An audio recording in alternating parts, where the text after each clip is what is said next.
Hello and welcome to this special edition of Politics here on France 24. We're 3 days away from round two of the presidential election, and just the day after a debate opposed the incumbent Conservative President Nicolas Sarkozy to his socialist challenger François Hollande. François Hollande has agreed to grant an interview to France 24 and our sister radio, Radio France Internationale. The interview was conducted by my colleagues Roselyne Fèvre and Frédéric Rivière.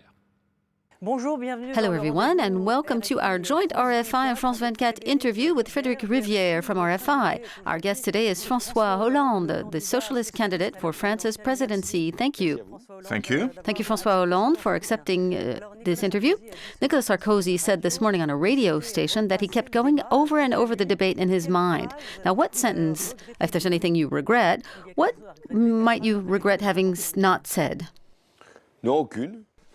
Nothing. There's no sentence that I've said that I regret, and there's nothing I didn't say that I regret having done, as if there was some kind of lack of a sense of repartee, and as if I think that the debate went not as I'd expected it to go, but as I wanted it to go. Did you have stage fright beforehand?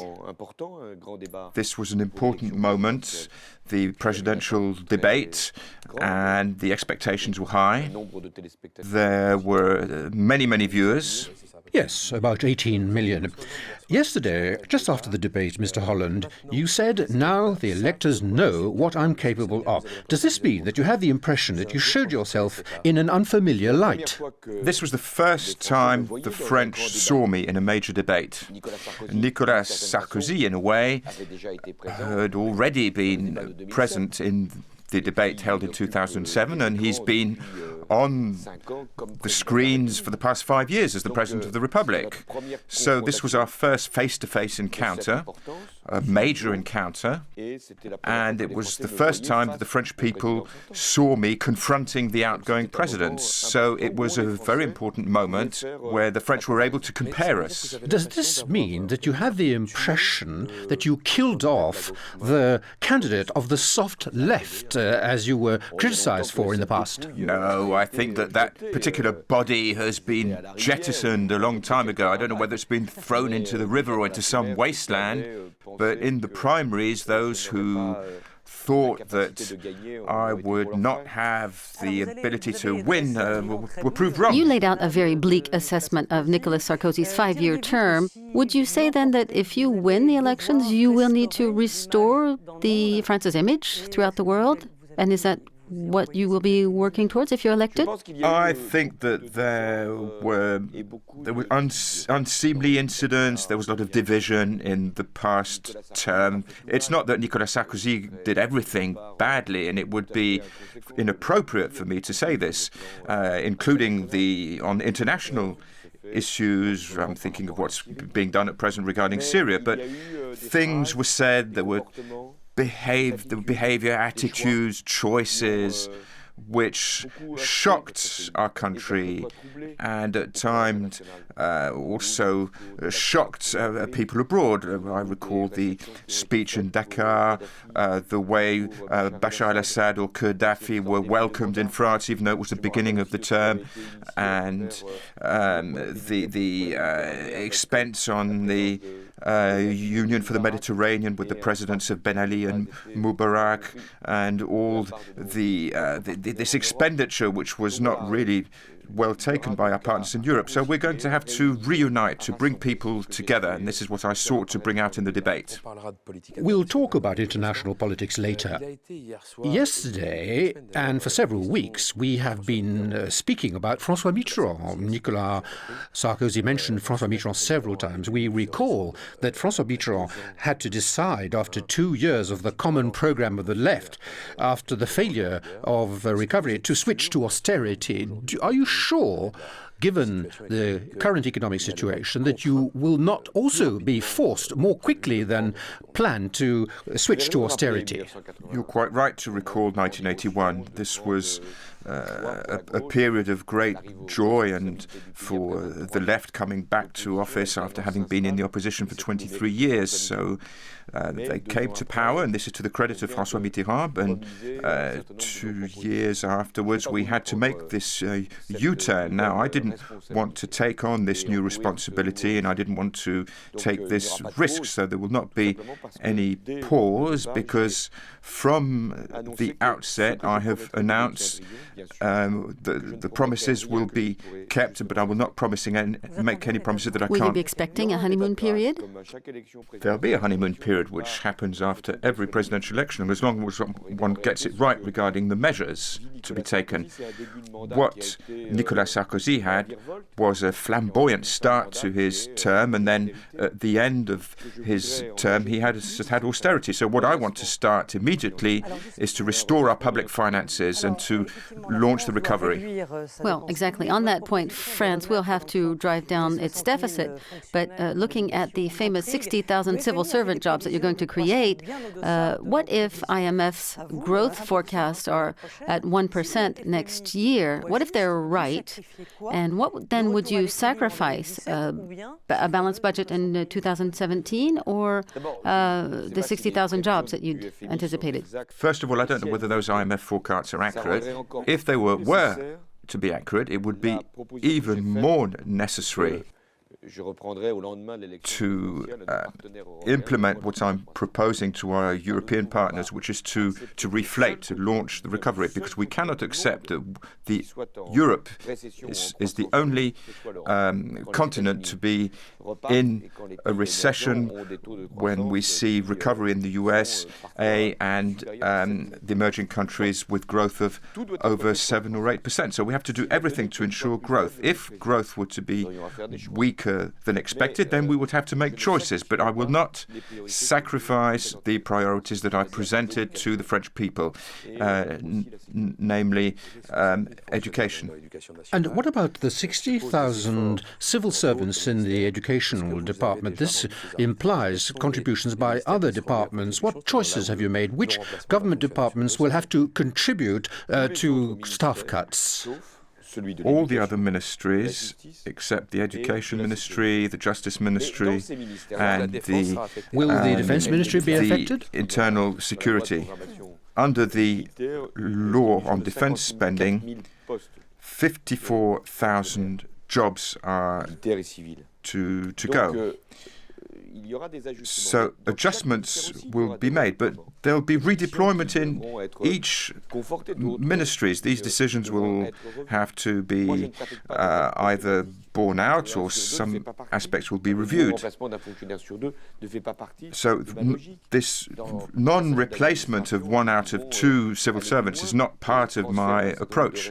I think we can go further. We can transfer some responsibilities to the local authorities, regional authorities, and other ministries will need to be bolstered. Looking, for example, at the Foreign Affairs Ministry, France's presence in terms of culture will have to strengthen the appeal of our language and culture and promote it more than we're doing today.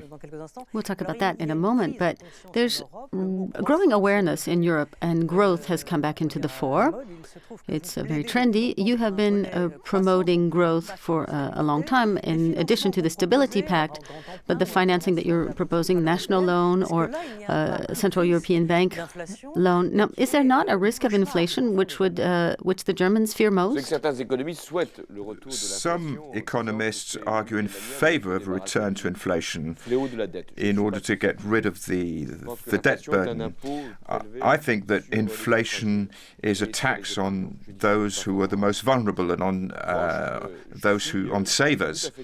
However, I'm convinced that the borrowing capacity of Europe can be used to a greater extent. In France, we have a high savings ratio, and therefore we should use that resource in in order to support the economy. But would there be anything left for the French savings account? Now, the national loan was not used as it might have been in order to strengthen our manufacturing industry. At European level, the European Central Bank can intervene. At present, the ECB lends at a low interest rate to the banks, and it has a 1% intervention rate in order to inject liquidity. But what I want is for the ECB to intervene directly with the states, or if it doesn't want to do so, since taboos still persist, to intervene through the European Bailout Fund, which was set up through the treaty, which has been signed, which I've approved, and which will enable this bailout fund to intervene up to 800 billion euros. And if it were backed up by the ECB, then it could intervene to a much greater extent, which would enable Spain to have access to much cheaper funding. So you won't require that the ECB should be allowed to lend directly to states? Yes, I will make this part of the negotiation, but my fallback position could be backing up the bailout fund through the European Central Bank. Yesterday, during the debate with Nicolas Sarkozy, you said that even Mario Draghi and the President of the European Commission, Mr. Barroso, agree with you regarding the need for growth today. But do you really think they're talking about the same growth? Don't you run the risk of being the only person to defend a more socially aware type of sort of growth rather than European leaders who have a very liberal vision of growth? There are definitely different ways of achieving growth. There's the Keynesian approach. This is my approach. When a continent is in recession, which is the case for Europe, when there's a risk of deflation, then stimulus is necessary. And there's also a competitive approach. And I recognize this. We have to strengthen our manufacturing industry. We have to improve our approach to specific markets. But these approaches have to be combined. You must not be dogmatic about this. We need both supply and demand. If there's no demand, competitive supply cannot find any outlets for its goods, and if there's no competitive supply, even additional demand will not help. Many Europeans are advocating a single type of contract for all employees. Now, would you commit to maintaining the permanent contract? Yes. I think, in fact, it should become the established rule rather than the exception for young people, hence my proposal of the generation contract for young people. As it is, the rule as it is, without modifying it, without making it more flexible? No, many mechanisms have been introduced. For example, the mutually agreed termination of employment, which enables the employer and the employee to come to an agreement which is not a dismissal, to enable the permanent contract for young people to become the rule. Hence my proposal for the generation contract with the exemption of social charges for... When you put yourself forward as a candidate for presidency, you designated the world of finance as your enemy. Don't you fear that the world of finance also designates you as its enemy? I've spoken about the crazy finance, speculative finance. A plan is in circulation. There are videos. The plan of the world of finance to knock down François Hollande as president. Oh, so you've met them?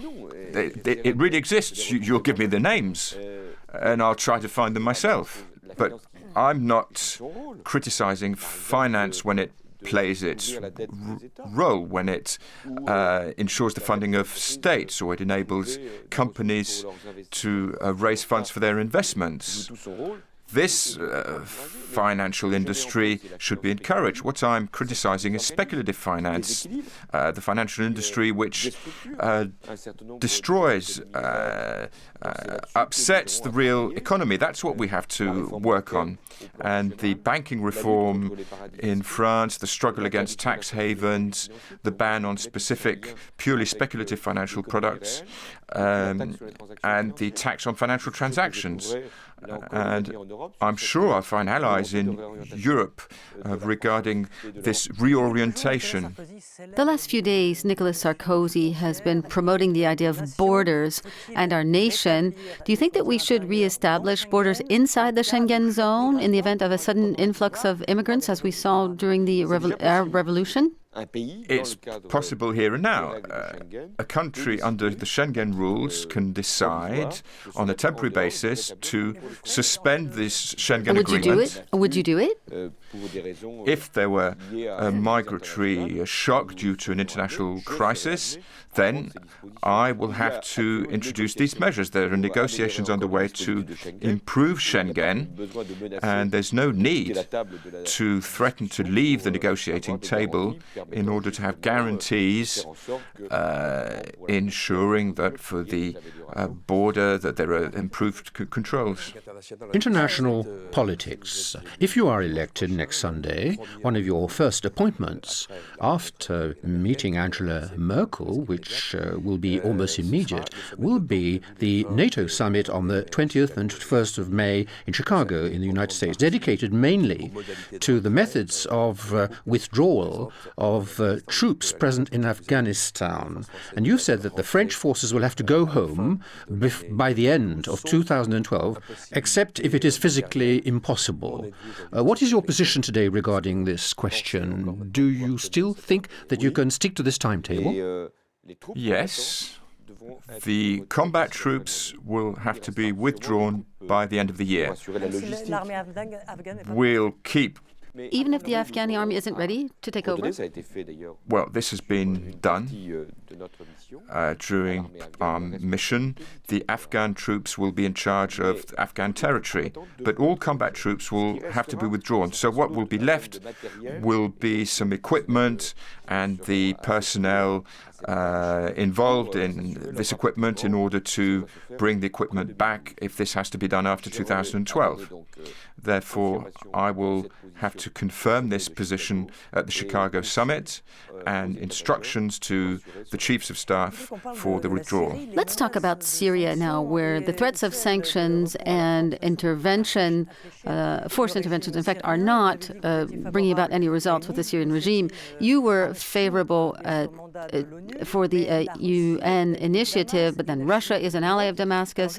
China is stalling. So now how can you see driving diplomatic actions in these countries? The positions have already evolved, and I do indeed give credit to the French Foreign Affairs Minister and other nations, in particular the United States. So observers have been sent there, sanctions have been imposed, and we have to step up the pressure on Russia and China. We cannot accept Meanwhile, many are dying. that a dictator continues to massacre demonstrators in his own country. You, as President of the Republic, what could prompt you to intervene militarily abroad in foreign theatres? The rights of man or the greater interests of France? If I'm President of the Republic, I will only intervene under a UN mandate. And this can be done for military reasons or in order to prevent a conflict and to preserve peace. Nicolas Sarkozy has stood firm on the Iranian nuclear issue. Now, will you have that same firm stance? And in fact, what will you say to the Israelis who are exerting pressure on Iran? Now, will you allow the Iranians to obtain the bomb? No. Nuclear proliferation is unacceptable. The Iranians have the right to have nuclear technology for civilian purposes, but they have to come up with all the guarantees, and they haven't done this so far, that their civilian activities do not have any military implications. And everything that they've withheld to date suggests that they are seeking to acquire a nuclear weapon. Therefore, we have to fight this. We have to continue to do what we've been doing for some years. Sanctions are having some impact, and we have to maintain this pressure and get the Iranian regime to understand that this will not have any consequence on France's policy, that firmness will prevail. What will you be saying to the leaders of Israel regarding the Iranian issue and the conflict between Israel and the Arabs? In this regard, will there be any differences of approach between you and President Sarkozy if you are elected next Sunday? I don't claim to be able to go to the Middle East in order to settle the Arab-Israeli conflict. I certainly make no claim to that whatsoever. However, I will use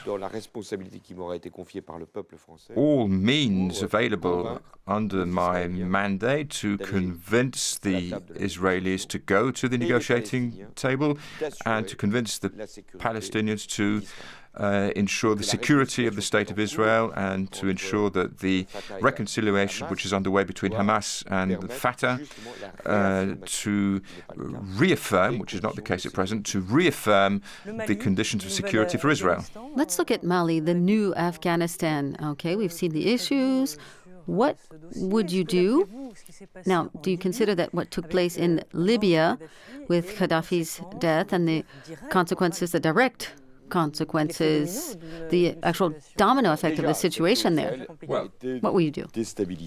This whole Sahel region has been destabilized, and Al-Qaeda, ACME, has established itself there through specific networks, which are not all fundamentalist networks, but who have a vested interest in destabilizing this part of the world. And there have been incidents in Mauritania, and that the disorder arising from the fall of Gaddafi has led to events in Mali, in Niger, and throughout the region. Therefore, we have to combine our efforts. The Western countries have to work together with the United States in order to ensure the security in this region. And at present in Mali, we need to resume the democratic process. When he was Secretary General of the Élysée, Claude Guéant criticized a number of journalists who used to trend on dangerous ground. What's your point of view regarding the question of, that there are a number of hostages, not all journalists, including journalists, notably our colleague of France 24, Romeo Langlois, who is a hostage of the FARC in Colombia. What's your point of view regarding work and danger? Well, precautions have to be taken, and journalists have to be aware that despite their status, despite their press card, they may be kidnapped or they may be taken hostage. This has happened elsewhere, and let's recall what happened in Iraq or previously in Lebanon. So being a journalist per se does not afford any protection. However, we have to be informed. So we have to keep going out there.